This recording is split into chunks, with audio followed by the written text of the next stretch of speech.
Then, at 18, a new chapter. College, civil engineering. Finally, a light at the end of the tunnel. Until I started seeing flashes in my eyes. There was this strange hairline crack moving across my eyes, back and forth. I wasn't sure what it was. And then eventually my peripheral vision began to fade away. And my night vision began to disappear. The doctor's words is still echoing in my mind. He looked at me and said, "You have retinitis pigmentosa. This disease will slowly lead to blindness." That night, for the first time, I looked up towards heaven and questioned God. If you are all good, why have you allowed this? I have struggled throughout all my childhood.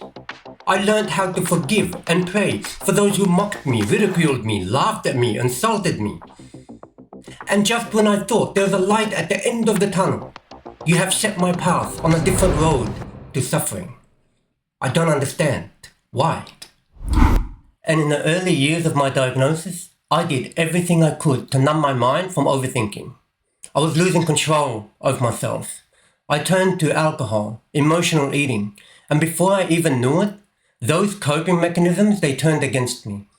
I resented everything. I resented everyone around me.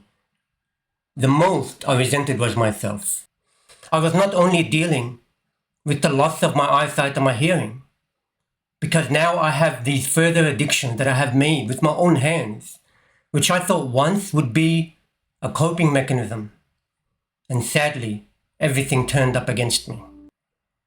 Remember this day really well, because that was the turning point of my life. I walked into my room, closed the door. I looked up to God. And I haven't prayed like this in a very long time. I looked up to God and I said a few words. Lord, it has been a while. That was it. Lord, it has been a while. And my rest of the prayers were tears. And I stood there in silence. And I felt that I was being accepted again. I felt an immense amount of peace. My eyesight wasn't getting better. My hearing wasn't getting better. But I felt an enormous amount of peace. Like a heavy burden that was lifted off my shoulders. Just at that minute. I didn't pray much. I didn't pray the whole book of Psalms. I didn't pray a mass.